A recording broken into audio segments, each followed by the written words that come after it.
Hey guys, and welcome to another video. Now today we are going to be doing a little bit of a different thing. We're going to kind of start on this this little situation now where it's going to be kind of this transition to fantasy football more or less than just NFL football. More or less it's just because in the summertime there's not much to talk about in the NFL, and fantasy football is something that I love. I had a radio show about it with my boys. Shout out Griffin, Gareth, and Miller. It's something I've always loved. I'm very much into it. I'm commissioner of my league. I have multiple leagues, all that kind of stuff. And before we get started on the video title, which is obviously the quarterbacks that you need to target in your draft, I'm going to give you 3, and I'm going to give 2 honorable mentions as well. But before we get to that, I want to say, is if you haven't already seen it in the description, I'm going to be doing a fantasy league. I'm going to be hosting one this year. Down below in the description right now, after you like the video and subscribe, in that order, you like the video, you subscribe, turn those notifications on, and then you'll get to the description right below that. And once you get there, you'll see at the top of the description there's going to be a Google Doc now.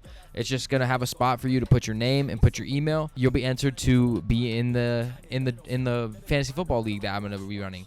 So if you do want to be a part of this league, please be sure to go down below, enter your name and email in the Google Doc, and good luck to you. I hope you enter and are in the league for some good competition, man. It's all going to be friendly competition. Maybe we'll do a giveaway for the winner. I don't know. We'll figure it all out. We got time to do it. But, of course, we're going to be talking about the quarterback is kind of a weird situation in fantasy because it is very important, and it's also the least important position that you should be in, at least in your draft. Because you can get a quarterback, let's say you're in a 12-person league. There's 32 teams, You're going to get a quarterback, and he's going to be a starter. It's just a matter of how much do you want to spend on a guy like Mahomes, who is going to be a great quarterback, compared to the guys lower, like the Kirk Cousins of the world, or, the rookies like Justin Fields and stuff like that. They aren't being talked about in this video, but it's a weird spot to be in. So these are some guys, and they're in a little bit of a different situations. These are guys I think you should draft or target in the draft and could really help you win that fantasy championship. So the first quarterback we're going to start off with is going to be one of the most fun ones in the NFL, and that's Lamar Jackson. Now, I wouldn't say undervalued, but underappreciated this year in fantasy football, at least at this point. And I think a lot of that has to do with last year. He kind of had a sour taste on a lot of Lamar owners' mouths because you're going to pay a first or second round premium for him, and he didn't give you that. He didn't give you what Mahomes gave you, or Josh Allen gave you, or Russell Wilson gave you, or Aaron Rodgers gave you, those kind of guys. But this year, he's the quarterback 8 coming off the board, right? He's getting drafted about the 8.10 as of right now, according to the Ultimate Draft Kit by the Fantasy Footballers. And that's confusing to me because this guy is a stud. He's somebody that I'm thinking about being as my keeper, especially at that, end of the 8th round to be a keeper at that spot. That's amazing for a guy like Lamar. I just think that's criminally undervaluing him for what he's able to do with the football. Now, we look at what he did. He was quarterback 6 from week 11 to 17 last year. From week 11 to 17, this man was quarterback 6 in the NFL for fantasy football purposes, which it gets undervalued because it's like that's exactly what you wanted Lamar to be. Yes, you wanted him to be 1 or 2, but quarterback 6 is any way you can finish in the top 10 is great because it's really there's not too much of a discrepancy between a lot of these guys. And when you look at what he has this year, he's got a backfield in Edwards and Dobbins, which exactly is going to happen. Dobbins is going to get the loads of the carry. Edwards is going to come out there and help out. They're pretty much yin and yang. And that really none of them are going to help out too much in the pass game, mostly because Lamar doesn't really need to use them in the pass game. Because if you're Lamar Jackson, right, you scramble outside. Are you going to throw the ball to J.K. Dobbins or Gus Edwards, who are, hooked and curled, right, 2 yards, 3 yards past the line of scrimmage? Or are you just going to go take it yourself and get however many you want to get? I think that's the better thing. And speaking of that, he's going to be the scrambling quarterback because he last year averaged 6.3 yards per rush, and he had 7 touchdowns rushing the ball. This is a guy who is going to make those cuts, make defenders miss, and also fight for those extra yardage and realize when it's time to throw the ball, when it's time to run the ball. He's going to be more smart with the ball. He's going to be able to realize when he can scramble or maybe start to scramble and throw the ball, or I think he's going to be a lot smarter with the ball. And what's really going to help him is the weapons. The Ravens finally got some weapons. Now, are they great? No. What they did do is they went out there and they drafted Rashad Bateman, who I'm a huge fan of. I really love Rashad Bateman. They went out and they signed Sammy Watkins from the Chiefs, who, when healthy, was very much a producing receiver for the Chiefs. He was very much a weapon for them. And, his injuries have lingered his whole career. So how many games you're going to get out of him, I don't know. But having him there is a lot better than what you had prior, as well as you're getting a guy in Hollywood Brown who should be breaking out this year in his year 3 campaign. Hopefully is going to be able to be a shell of what we thought he was going to be coming out of Oklahoma. I think that's something that could help Lamar. And he has Mark Andrews, who's just sure-handed tight end. You know what are you going to get from him? He's a top 5 tight end. And then the thing is, too, is that there's rumors about them looking at Julio Jones and hopefully trading for him. If they get Julio, that ADP is going to skyrocket. He's probably going to be a 4th rounder. So if you're doing drafts early for some reason, get Lamar now. Buy your Lamar stock now. If you're in Dynasty and somebody that's a Lamar owner is selling low because he got burned last year, buy him low. Because this is a guy who's going to not only come out and have a great year this year, Lamar is the guy.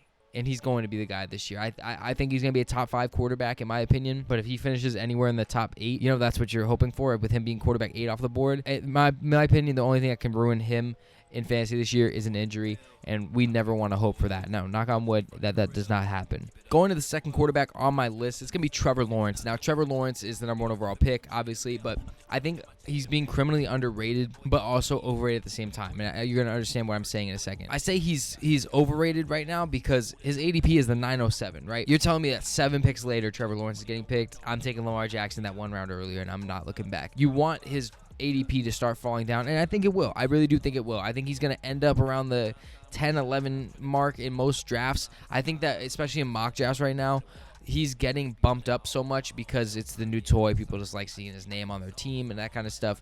And it happens. And maybe there is a guy in your league who's going to, you know, pick a Trevor Lawrence because, you know, he's Trevor Lawrence. He got the long hair, Jacksonville, you know, number 1 overall pick. Even at the 907, I think Trevor Lawrence is an extremely valuable asset. When you look at what Justin Herbert did last year, Herbert was a must-own quarterback last year. If Herbert was not rostered in your league, you must have been in a 4-person league. And even then, he should have been rostered. Herbert was a monster as a rookie. He broke the rookie touchdown record, as we know. He did in less games and all that. It's different because he doesn't have a Keenan Allen type player, but he has more depth than they do. And then the running back committee is way better in Jacksonville right now. But long story short, he has a committee similar to what that was for Herbert. And what you're going to get from Lawrence is exactly what he was drafted number 1 to do. He's going to be a monster. He's going to be Andrew Luck 2.0. Andrew Luck came into the league and led the team to the playoffs his first year. I mean, this is a guy who we saw dominate the league for, 8 years, I think it was when he was in the league. Trevor Lawrence is going to be that, maybe even better. He's a generational talent. We all know it. We've all known this for years. So when you look at what he's able to do, his last full year in Clemson, man, even this last year, before they got bumped out by Ohio State, he was using his legs. Guys, look, I'm going to get close again. He was using his legs. This man was breaking off runs like nobody's business. He was breaking tackles, which obviously you're not going to want him to do. You're going to want him to learn to slide. But he has shown that, like Herbert, he can run if he has to. You know, there's guys in the NFL that are good at running, but really they're not going to, like, specialize on it, right? You know, you have your guys like Josh Allen and Lamar and Kyler and Russell and all those guys who really are going to make it a part of their game. But then you have guys, I mean, off the top of my head, just because I'm a fan, you have Daniel Jones who really, he's able to run, and we saw him break off that run where he ended up falling, but is able to run very, very well, but really that's not their first, second, third option. You know, it's really just a scarce option. But Trevor Lawrence has that option, and he's good at it. He is not slow. He's not a Brady, Mac Jones type player. He's an athletic human being, which is great for the Jacksonville Jaguars because it opens up more spacing for them. Then you look at what he has as running backs. You have James Robinson, who's just an absolute stud. I love James Robinson. And you have Travis Etienne, who right now has not gotten any running back looks yet. And the reason why is because he's going to be used like Urban Meyer's used a bunch of players like Paris Campbell, and, you know, he's used a lot of guys in college as weapons where they're going to be in the wide receiver spot and the running back spot. You're going to see Shenault get a lot of these too, where they're going to get a couple carries, they're going to get a couple catches, you know, like 9-10 targets or touches a game, and that's going to be it. So I'm not really scared about the ETN situation for Robinson, but that's a separate situation for a separate day. What I will say is I love the situation for him having ETN and Robinson because both of them are great pass-catching backs. They're able to catch the ball and make plays with it, and that's something you want from a rookie quarterback who really is going to have to trust his dump-offs a lot as he learns the NFL pace, changing it from that college level to that NFL level. And you have two running backs who, obviously, one is your guy, Travis Etienne, but also you have a not veteran, but a second-year player in James Robinson who lit the league up by storm last year, and that's a really big thing. As well as their receiving core is really good, and I don't think people are talking about Jacksonville's receiving core at all. Shenault was a beast coming out of college. The injury is the only reason he wasn't like one of the top receivers drafted. He would be up there with the ahead of Justin Jefferson, like with Lamb and Judy and them, and Ruggs up there.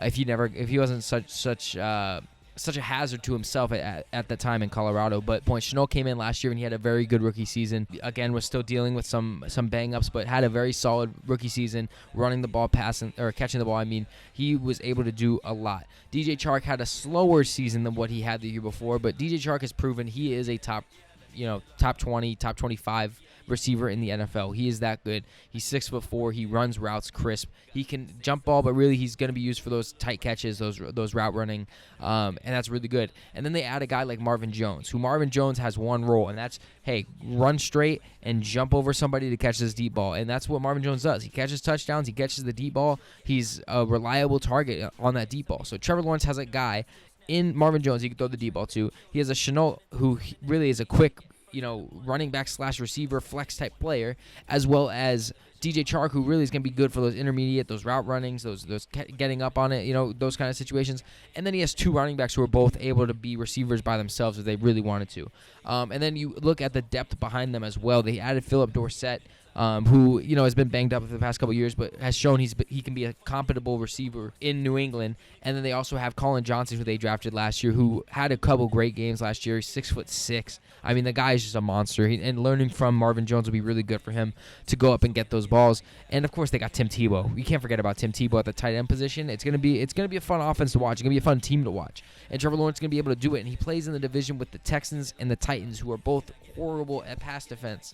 Malcolm Butler's not even with the Titans. Logan Ryan's not with the Titans. Adoree Jackson's not with the Titans. They lost a lot of their corners there. You look at the Texans. The Texans are a mess right now. We all know they're probably going to be the worst team in the league unless Deshaun Watson comes back. So you're looking at 4 weeks right there where they're going to be easy starts, not even thinking about it. Play Trevor Lawrence, especially in best ball. He's going to be great after in those situations. But I really do like what you're going to get out of Trevor Lawrence this season. I really do think he's going to do a lot for the Jacksonville team and for your fantasy team.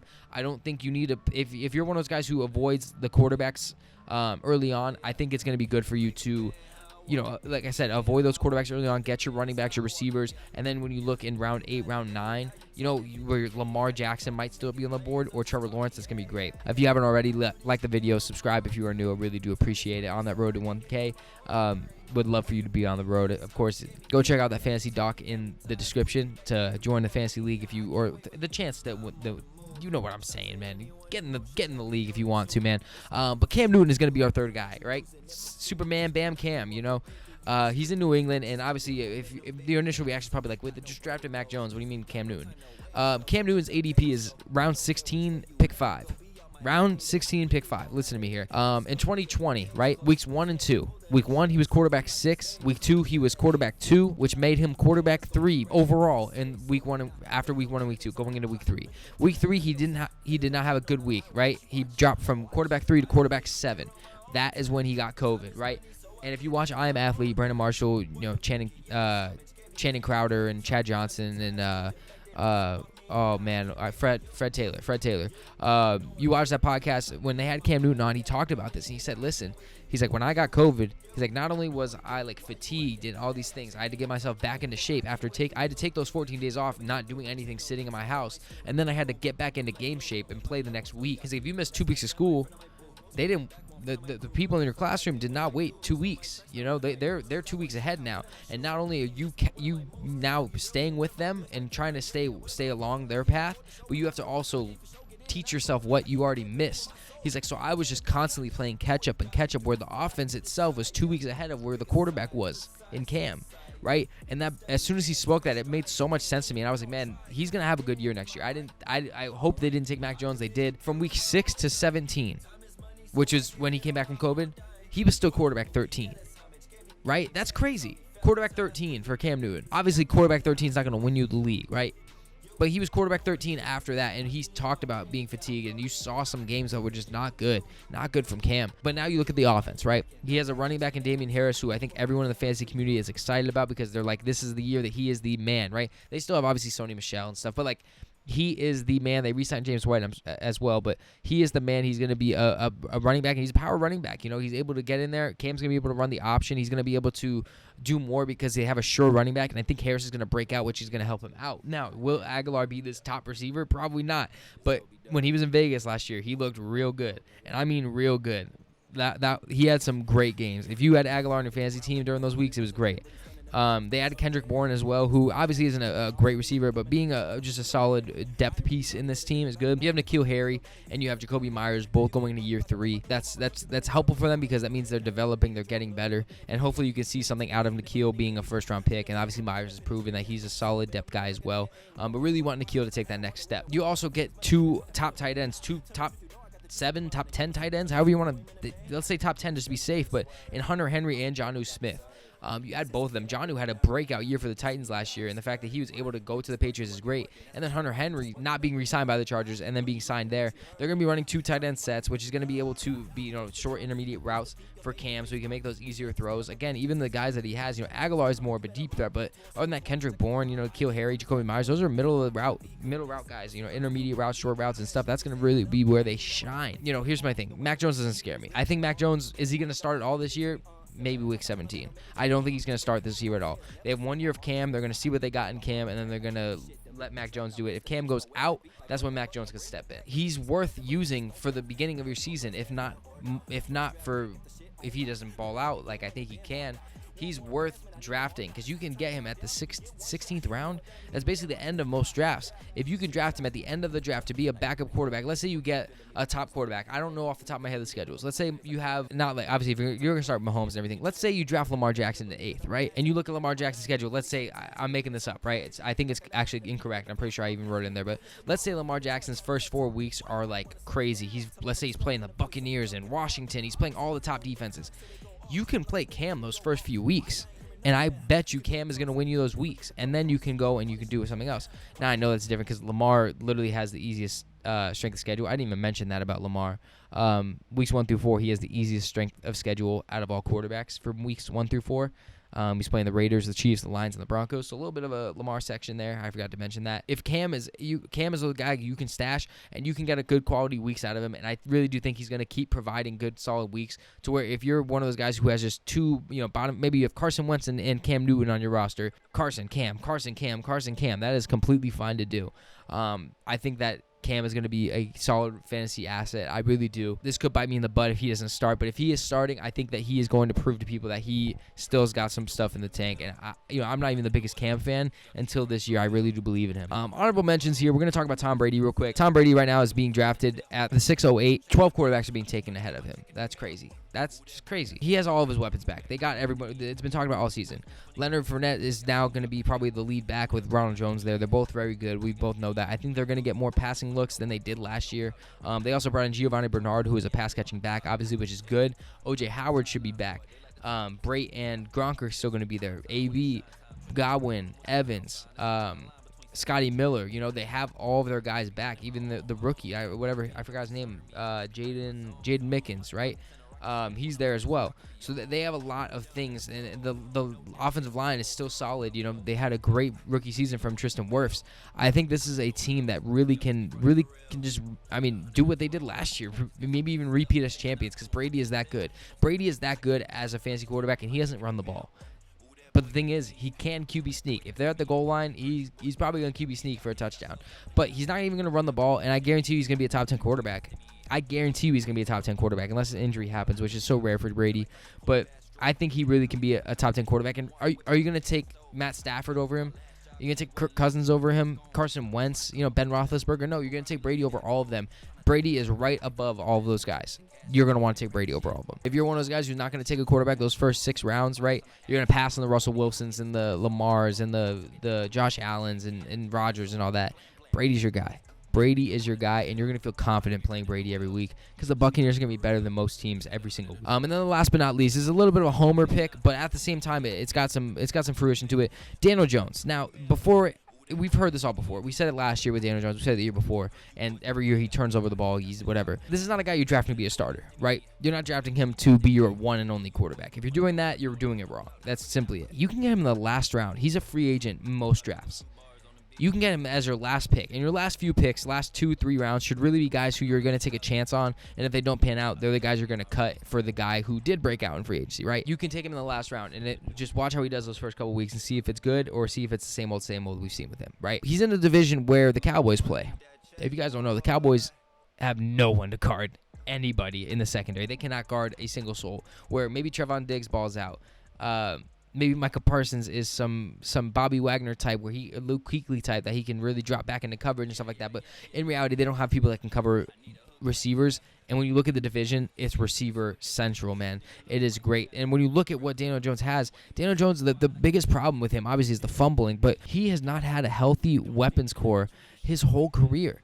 Every single week. He's had 1 week. I think it's literally been 1 week. And it was week 1 and then partially week 2 where he had everyone healthy, which is Slayton, Tate, Shepard, Saquon, and Ingram. He only had that last year with week 1 and week 2. Other than that, it's never happened before. This year, what is he coming into? Week 1, he's got Saquon Barkley at running back, Devontae Booker backing him up. You go to the receiving core, he's got Kenny Golladay, he's got Sterling Shepard, he's got Darius Slayton, a rookie in Kadarius Toney. They have Dante Pettis still as in the backup. They have John Ross, who they got there. If one of them gets hurt now, because when you think about it, if Golden Tate got hurt last year, Austin Mack came in, right? Austin Mack. And as much as I like Austin Mack for what he did for us, and I appreciate him, going from Golden Tate and Sterling Shepard to Austin Mack and Russell Shepard, it's a big drop-off. But let's say Kenny Galladay's got to miss a game. Let's say Sterling Shepard and Kenny Golladay both miss a game. That means the receiving core is still Slayton, Toney, probably, Pettis or John Ross is still there. I keep forgetting John Ross. So even if, let's say, 2 of them miss, you still got Slayton, Toney, and Ross, right? That's solid. That's still good, That's as good as it was last year, and that's the problem. He's never had a full weapons core. So when you look at it now, he's got 5 quality receivers, and Golladay, Shepard, Slayton, Toney, and John Ross. 5 solid receivers that are able to do things. Obviously, John Ross is kind of but at least 4. 4 really good receivers. Then you look at the tight end position. Evan Ingram, he's dealt with some injuries too. Well, right behind him is Kyle Rudolph. And they're trying out Kelvin Benjamin at the tight end position right now, too. You have, at the very least, Kyle Rudolph and Evan Ingram. So if one of them goes down, the other one's still there to fill the hole. They not only have shored up weapons for him and getting Kenny Golladay, but they've shored up the depth in adding Toney, adding Ross, adding Rudolph. Because injuries happen, and they've happened a lot to this weapons core. So Daniel Jones is going out on, when Brady was still in New England, with Golden Tate and Russell Shepard and nobody else, and he had to fight for his life because he doesn't have anyone to go to, nobody to break routes, nobody to do those things. Now he has a great route runner in Toney. He's got Slayton going into year 3, Shepard being a veteran now, Kenny Golladay being arguably the best deep ball catcher in the league right now, him, Mike Evans type players, And you have one of the best deep ball throwers in the league, or the best deep ball thrower in the league, according to, I think, PFF or something like that, Next Gen Stats. I don't know what it was. I saw it on Twitter the other day. If Daniel Jones can trust himself and realize that Kenny Golladay is that guy where even if he's in single coverage, you have to believe that he's open. If he's confident this year, like he's shown the poise in the pocket, he's shown flashes every year. If you're a Giants fan, he's shown flashes. But he needs to be able to do it for a long period of time. He needs to control the football. He needs to do that. And the best thing is Saquon, as much as a superstar as he is, he's a pass catcher. He really is a good pass catcher. He's not going to be running the ball up the middle for 40 yards like Zeke is.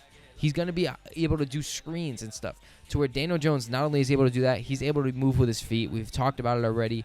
You got a guy who possibly can have a great offense this year in a team that is possibly the division winner, in my opinion. He's got a lot riding for him this season. It's a do-or-die season for him. He has to go prove it. So take the chance on him in the late round. Either you're going to be pleasantly surprised and he becomes a top fantasy quarterback with the weapons he's got and he saves his own ass in his own job, or he sucks. He plays like he's been, and you cut him after week 1 for whoever else blew up and you want to spend your fab on. But those are my fantasy sleepers or guys you definitely should target in the draft. Like I said, Lamar, Cam, and Trevor Lawrence. Those are the guys that are the main guys. And their honorable mentions are going to be Daniel Jones and Tom Brady. But if you guys did enjoy the video, please be sure to leave a like. Subscribe if you are new. If you didn't enjoy the video, refresh the page. Let me know what you think a second time. Guys, subscribe. Turn those notifications on. Sometimes it doesn't even hit the sub boxes. YouTube algorithm is very weird. And, of course, if you do want to join the Fantasy Football League or you want to have your chance to be in the Fantasy Football League that we're going to be running this year, go check out that Google Doc in the description. Put your name and email in there, and you'll be entered to win it. Of course, follow me on all my links down below, my social medias as well. And if you guys did enjoy, leave that like. And if you didn't, like I said, refresh the page, check it out again. Let me know what you think a second time. Without further ado, that's going to be it for me. I'll catch you guys in the next one.